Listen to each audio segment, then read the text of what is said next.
तो हेलो साଙ୍ଗମାନେ ଆପଣମାନଙ୍କୁ ସ୍ୱାଗତ କରୁଛି ଆପଣଙ୍କର ଏଇ ଫେଭରେଟ୍ ତୋ ପାଇଁ ମୁଁ ଏବଂ ତୋରି ପାଇଁ ମୋର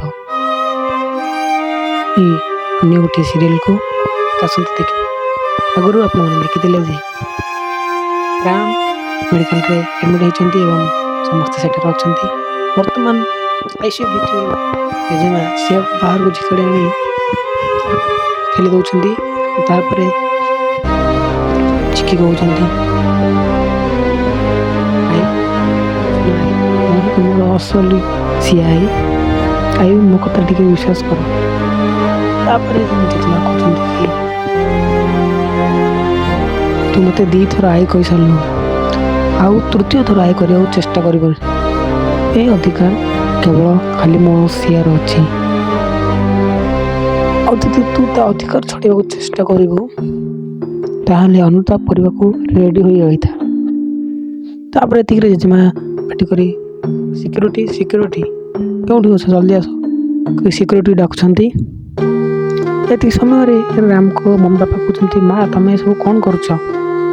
ଏତିକି ସମୟରେ ସିକ୍ୟୁରିଟି ଉପସ୍ଥିତ ହେଉଛନ୍ତି। ତାପରେ ଜେଜେମା କହୁଛନ୍ତି ସିକ୍ୟୁରିଟି ଆକୁ ଜଲ୍ଦି ଏଠାରୁ ନେଇଯାଅ, ଏହା ପାଇଁ ମୋ ନାତି ଆଜି ଏଇ ଅବସ୍ଥାରେ ଅଛି, ତାକୁ ଶୀଘ୍ର ଏଠୁ ବାହାର କର। ଏହାପରେ ରାମଙ୍କର ମା କହୁଛନ୍ତି ମା କିନ୍ତୁ ଚିକି ରାମକୁ କାହିଁକି ମାରିବାକୁ ଚେଷ୍ଟା କରିବ? ଆପଣ ଭୁଲ ଭାବୁଛନ୍ତି। ତାପରେ କହୁଛନ୍ତି ସୁଗନ୍ଧା ଏଇ ଝିଅ ପାଇଁ ତୁ ଆହା ପାଇଁ ମୋତେ ଦୋଷ ଠେରଉଛୁ। ତାପରେ କହୁଛନ୍ତି ଆ ପ୍ରତି ତୋର ଭଲ ଭାଇବା ବଢ଼ିଯାଇଛି ତ ସେଥିପାଇଁ ଆଉ ଭୁଲ ଦେଖାଯାଉନି।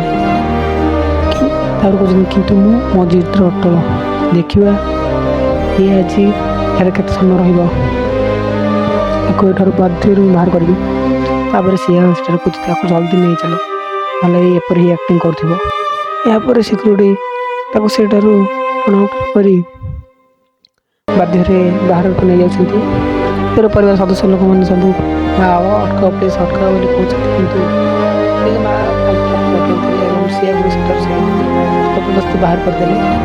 ତ ସମ୍ବନ୍ଧ ଆପଣଙ୍କୁ କ'ଣ ଲାଗୁଛି, ଆଉ କ'ଣ ହେବ ଏ ବିଷୟରେ ଅଧିକ ଜାଣିବାକୁ ହେଲେ ଆମ ଚ୍ୟାନେଲକୁ ସବସ୍କ୍ରାଇବ୍ କରନ୍ତୁ ଏବଂ ଭିଡ଼ିଓଟି ଭଲ ଲାଗିଲେ ଲାଇକ୍ ସେୟାର କରନ୍ତୁ। ରହୁଛି।